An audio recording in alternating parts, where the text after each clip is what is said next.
नमस्कार, दिन भर की बड़ी खबरों में आपका स्वागत है। मैं हूं आराधना।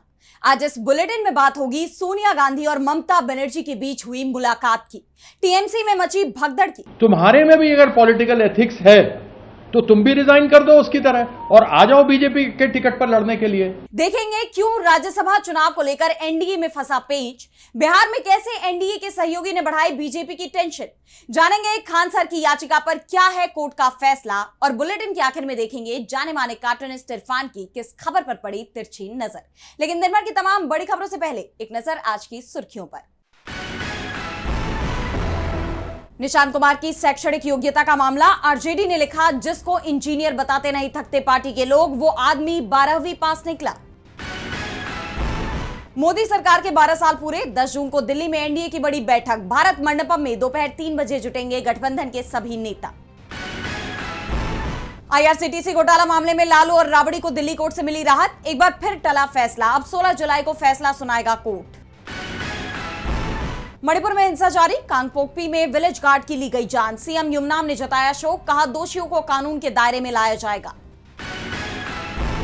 और शेयर बाजार में तेजी, 394 अंकों की बढ़त के साथ 73,918 पर बंद हुआ सेंसेक्स, वहीं 119 अंकों की बढ़त के साथ 23,242 पर बंद हुआ निफ्टी। ये तो थी सुर्खियां। अब बात आज की सबसे बड़ी खबर की। इंडिया गठबंधन की बैठक में विपक्ष की एकजुटता की जो तस्वीर दिखाई दी, उसने पहले से ही बीजेपी की टेंशन बढ़ा रखी है। और अब ममता बनर्जी सोनिया गांधी के आवास पहुंची, लेकिन इससे पहले सीआईडी ममता बनर्जी के घर पहुंच गई, जिसे लेकर सियासी सरगर्मियां बढ़ी हुई हैं, क्योंकि अब यह मामला बीजेपी वर्सेस टीएमसी नहीं बल्कि बीजेपी वर्सेस विपक्ष बनता जा रहा है।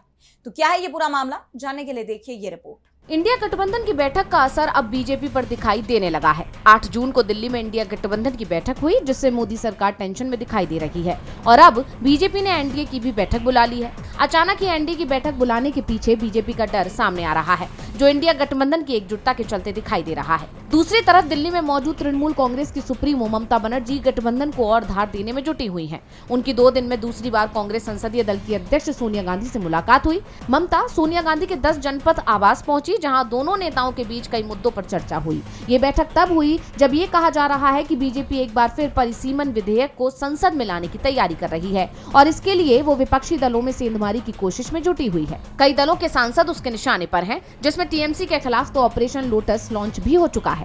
वहीं ममता बनर्जी को बीजेपी के खिलाफ पूरे विपक्ष का साथ मिलता दिखाई दे रहा है। सोनिया गांधी ने खुलकर ममता बनर्जी का साथ देने की बात कही है। आपको याद होगा कि बंगाल चुनाव के नतीजे सामने आने के बाद ममता बनर्जी ने विपक्ष से एकजुट होने की बात कही थी और अब विपक्ष की तरफ से बता दिया गया है कि वो पूरी तरह से एकजुट है और ये एकजुटता अब दिल्ली में ही नहीं बल्कि राज्यों में भी दिखाई देगी। हालांकि अभी तक ये साफ नहीं हो पाया है कि सोनिया गांधी से मुलाकात के दौरान ममता ने किन मुद्दों पर चर्चा की, लेकिन जिस तरह से दोनों नेताओं की मुलाकात हो रही है वो बीजेपी की टेंशन जरूर बढ़ा रही है। ममता के सोनिया से मिलने की खबर से बीजेपी दिल्ली से लेकर कोलकाता तक दबाव में दिखाई दी और यही कारण है कि ममता के 10 जनपद पहुंचने से पहले पश्चिम बंगाल में सीआईडी की टीम उनके कालीघाट के आवास पर पहुंच गई।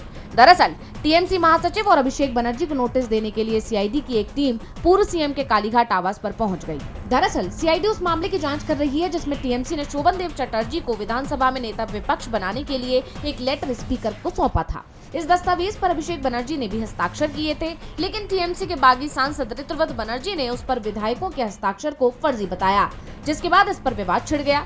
सीआईडी अधिकारियों ने इस मामले में अभिषेक बनर्जी की भूमिका के बारे में उनसे पूछताछ करने का फैसला किया है।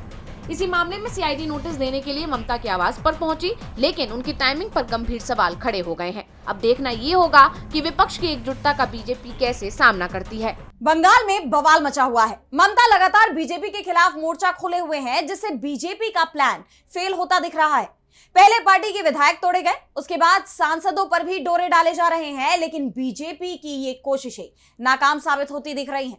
टीएमसी में मची भगदड़ पर पार्टी ने आक्रामक रुख अपना लिया है। इस बीच पार्टी प्रमुख ममता बनर्जी ने बड़ा दांव चल दिया, जिससे बीजेपी की परेशानी बढ़ सकती है। तो क्या है ये पूरा मामला, जानेंगे इस रिपोर्ट में। पश्चिम बंगाल में ममता बनर्जी की पार्टी टीएमसी के अस्तित्व पर संकट मंडराने लगा है।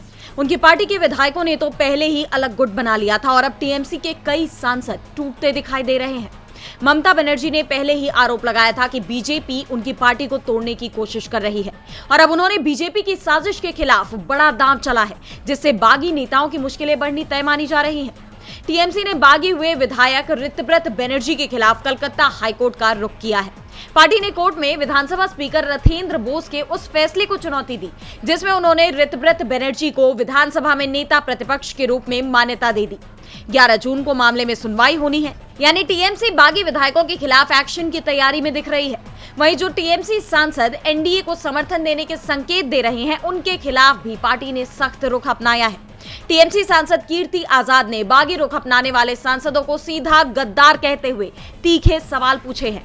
उन्होंने कहा, इन गद्दारों से मैं जानना चाहता हूं कि तुम्हें तकलीफ हो रही थी तो तुमने इलेक्शन के बाद ये तकलीफ क्यों जाहिर की? इलेक्शन के पहले करना चाहिए था।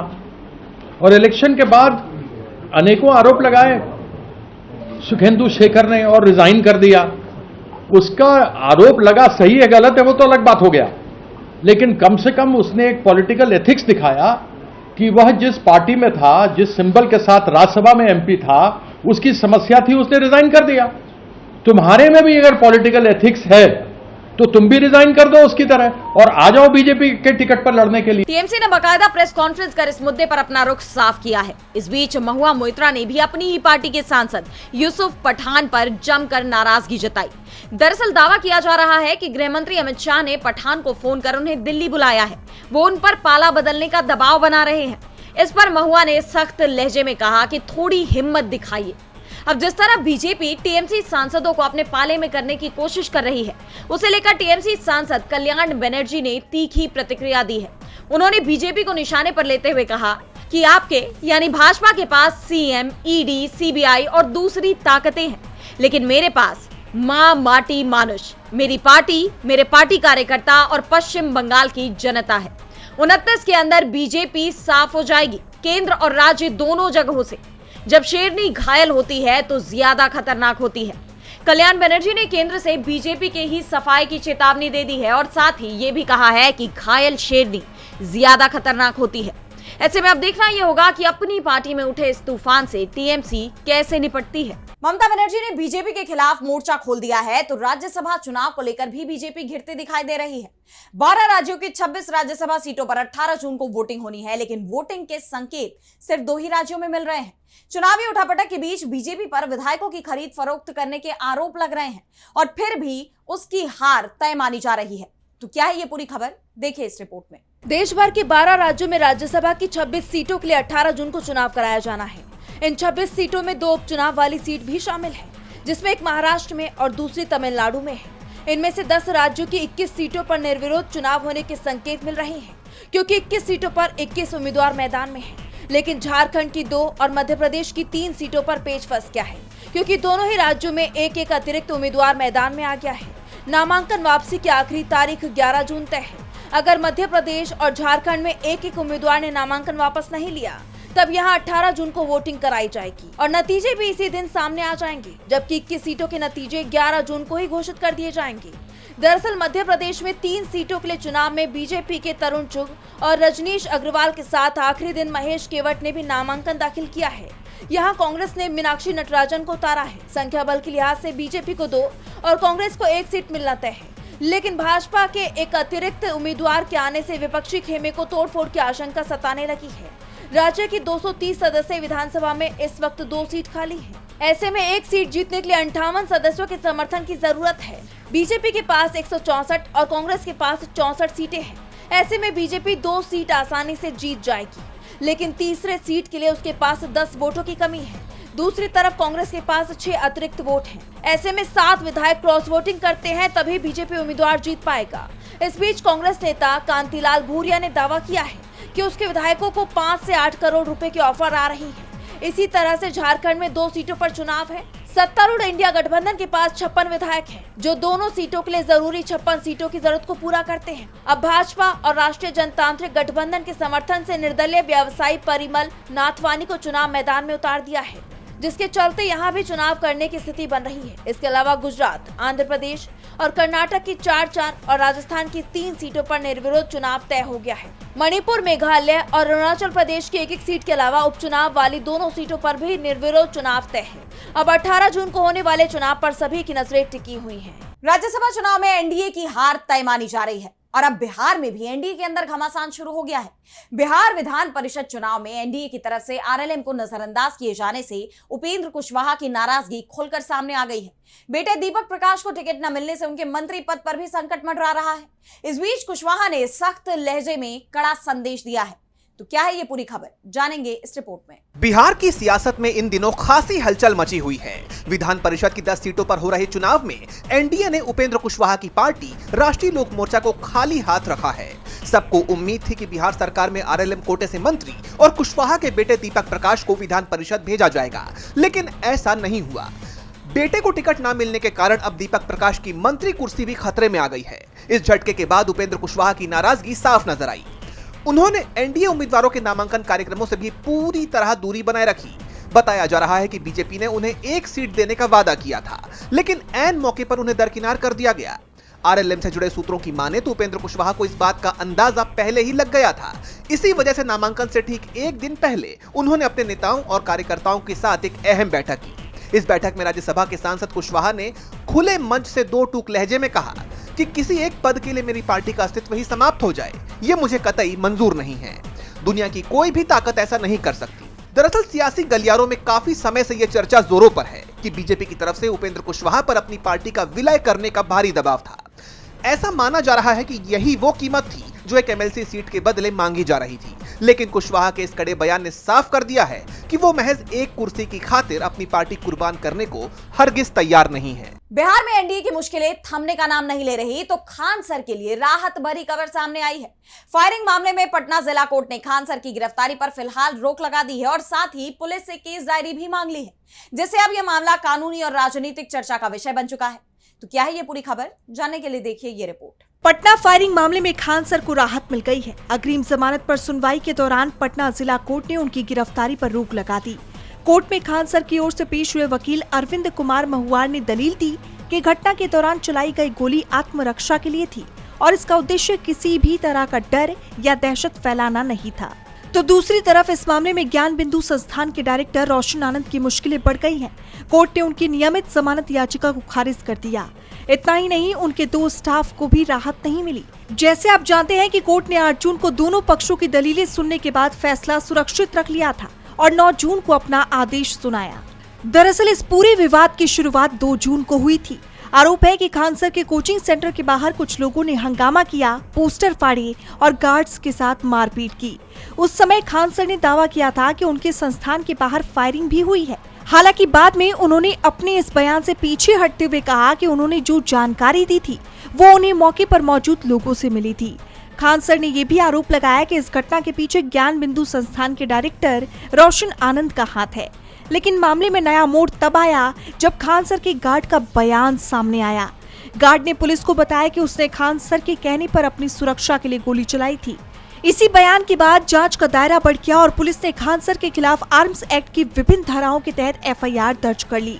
मामला दर्ज होने के बाद उनकी गिरफ्तारी की आशंका जताई जा रही थी और इसी बीच उनके अग्रिम जमानत की प्रक्रिया शुरू हुई। अब कोर्ट से मिली अंतरिम राहत ने खान सर को बड़ी कानूनी राहत जरूर दी है, लेकिन जांच अभी भी जारी है। खान सर को बड़ी राहत मिल गई है, लेकिन जनता को इस बढ़ती महंगाई से राहत कब मिलेगी, इसे लेकर सवाल अब भी बरकरार है। सरकार ने उज्ज्वला योजना के तहत साल भर में मिलने वाले 12 सिलेंडरों की संख्या में कटौती कर दी, जिससे गरीब परिवारों को झटका लगा है।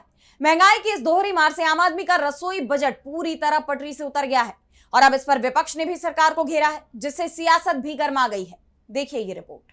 आम आदमी की रसोई पर महंगाई की एक और मार पड़ी है। केंद्र सरकार ने प्रधानमंत्री उज्ज्वला योजना के लाभार्थियों को तगड़ा झटका देते हुए सब्सिडी वाले सिलेंडरों की संख्या में भारी कटौती कर दी है। अब गरीब परिवारों को साल भर में 12 या 9 नहीं, सिर्फ 4 सिलेंडर ही सब्सिडी पर मिलेंगे। इस फैसले का गणित बेहद सीधा है। नियम के मुताबिक साल के शुरुआती 4 सिलेंडर पर ही लाभार्थी को 300 रुपए प्रति सिलेंडर की सब्सिडी मिलेगी, जो सीधे उनके बैंक खाते में जाएगी। लेकिन जैसे ही आप 5वां सिलेंडर बुक करेंगे, सब्सिडी पूरी तरह खत्म हो जाएगी और आपको बाजार रेट चुकाना पड़ेगा। दिल्ली जैसे शहरों में जहां दाम पहले ही 942 रुपए के करीब है, वहां ये आम आदमी के बजट को बुरी तरह बिगाड़ने वाला है। सरकार ने अपनी दलील में इसे औसत खपत का नाम दिया है, पेट्रोलियम मंत्रालय के अधिकारियों का तर्क है कि उज्ज्वला के ज्यादातर परिवार साल में औसतन 4 ही सिलेंडर इस्तेमाल करते हैं। 7 जून को हुई 29 रुपए की बढ़ोतरी पर भी सरकार का अजीब तर्क सामने आया है कि ये खर्च प्रति व्यक्ति के हिसाब से रोजाना सिर्फ 20 पैसे का है। लेकिन सरकार का ये तर्क विपक्ष को रास नहीं आ रहा। कांग्रेस अध्यक्ष मल्लिकार्जुन खड़गे ने सोशल मीडिया पर पोस्ट किया, मोदी सरकार के 12 सालों में गरीबी घटाने की कैंपेन की रियलिटी। पहले गरीब से मनरेगा के तहत काम का अधिकार छीना, अब निवाला भी छीन रही है। 2016 में मोदी जी ने दावा किया था कि उज्ज्वला योजना के तहत महिलाओं को लकड़ी के चूल्हे के धुएं से मुक्ति मिलेगी। साल में 12 सब्सिडी वाले सिलेंडर का वादा था, जो पिछले साल 12 से घटाकर 9 कर दिया गया और 2026 में अब सब्सिडी वाले सिलेंडर की संख्या 9 से घटाकर केवल 4 कर दी गई। यानी 12 का वादा पर 4 का इरादा। एलपीजी की कीमतें बार बार बढ़ाई गई। 5 करोड़ 56 लाख लाभार्थी रिफिल खरीदने में असमर्थ हैं। सिलेंडर छोड़ माता बहनें चूल्हा अपनाने को मजबूर हैं। उनके आंसुओं पर घड़ियाली आंसू बहाने वाली मोदी सरकार सत्ता के नशे में चूर है। फिलहाल इस फैसले ने सियासी पारा चढ़ा दिया है और सड़क से लेकर सोशल मीडिया तक विपक्ष और आम जनता सरकार के इस कदम पर अपना गुस्सा जाहिर कर रहे हैं। महंगाई को लेकर मोदी सरकार पहले से ही घिरी हुई है। इस बीच सरकार के एक फैसले पर विवाद शुरू हो गया। केंद्र की मोदी सरकार ने एक बड़ा फैसला लेते हुए उस प्रोजेक्ट को मंजूरी दे दी जो इस वक्त सवालों के घेरे में है। वहीं अब यह प्रोजेक्ट पास करके सरकार ने खुद की मुश्किलें बढ़ाने का काम किया है, क्योंकि विपक्ष तो पहले से ही इस मुद्दे को लेकर सरकार पर हावी था और अब प्रोजेक्ट को मंजूरी मिलते ही विपक्ष का गुस्सा बढ़ना तय है। तो क्या है ये प्रोजेक्ट जिसने बढ़ाई मोदी सरकार की मुश्किलें? देखिए इस रिपोर्ट में। केंद्र की मोदी सरकार ने एक बड़ा फैसला लिया है। सरकार ने ग्रेट निकोबार प्रोजेक्ट के तहत एक बड़ा फैसला लेते हुए 13,000 करोड़ रुपए के नए ग्रीनफील्ड सिविल मिलिट्री एयरपोर्ट को मंजूरी दे दी है। इस प्रोजेक्ट के तहत अंडमान निकोबार द्वीप के गैलेथिया बे के पास चिंगेन में नागरिक और सैन्य यानी डुअल यूज एयरपोर्ट बनाया जाएगा। इसका संचालन भारतीय नौसेना के पास रहेगा। इस परियोजना को लेकर सरकार का तर्क है, नई जगह पर भविष्य में विस्तार की अधिक गुंजाइश है। इससे रणनीतिक रूप से अहम अंडमान निकोबार द्वीप समूह में भारत की सैन्य पहुंच, निगरानी क्षमताओं और लॉजिस्टिक्स को मजबूती मिलेगी। यही नहीं, बल्कि इस परियोजना के तहत सरकार ने भारतीय नौसेना के मौजूदा आईएनएस बाज एयर स्टेशन के रनवे विस्तार के प्लान को ठंडे बस्ते में डाल दिया है। वहीं अब इस पर बवाल होना तय माना जा रहा है, क्योंकि सरकार का यह फैसला ऐसे वक्त पर आया है जब कुछ दिन पहले लोकसभा में नेता प्रतिपक्ष राहुल गांधी ने इस प्रोजेक्ट का कड़ा विरोध किया था। उन्होंने आरोप लगाया था कि इस परियोजना के लिए लाखों करोड़ों पेड़ काटे जाएंगे, जिससे पर्यावरण को नुकसान तो होगा ही, साथ ही वहां रहने वाले आदिवासियों के अधिकार भी छीन लिए जाएंगे। लेकिन विपक्ष के इस विरोध को नेता प्रतिपक्ष के तर्क को नजरअंदाज करते हुए इस परियोजना को मंजूरी दे दी गई है। ऐसे में अब माना जा रहा है कि इस अनदेखी को लेकर विवाद बढ़ सकता है। और बुलेटिन के आखिर में देखेंगे जाने माने कार्टूनिस्ट इरफान की किस खबर पर पड़ी तिरछी नजर।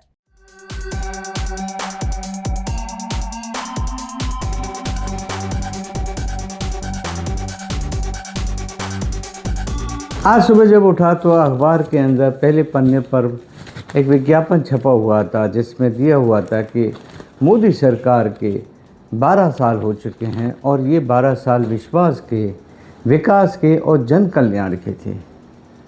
लेकिन हैरत की बात थी कि इसमें कहीं पर ये नहीं बताया था कि उन्होंने 12 साल में पिछले कितने स्कूल खोले थे, कितने हॉस्पिटल्स को खोला था, और ये भी नहीं बताया कि कितनी सरकारों को उठा के रख दिया और अपनी सरकार उनकी जगह पर बना ली, और कितने सारे वोटरों को वोट डालने से वंचित कर दिया गया। ये सब भी अगर बताते तो और अच्छा होता। क्या सिर्फ कुछ लोगों को मुफ्त राशन देना और जन धन खाते जिनके अंदर के रखने के लिए जनता के पास में पैसा नहीं है, वही काफ़ी था? हाँ, शायद काफ़ी यही था, क्योंकि आखिर वोट डालने तो वही लोग जाते हैं ना।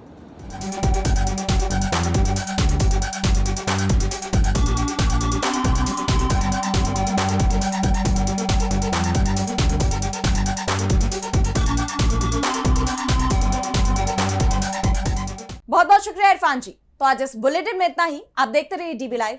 नमस्कार।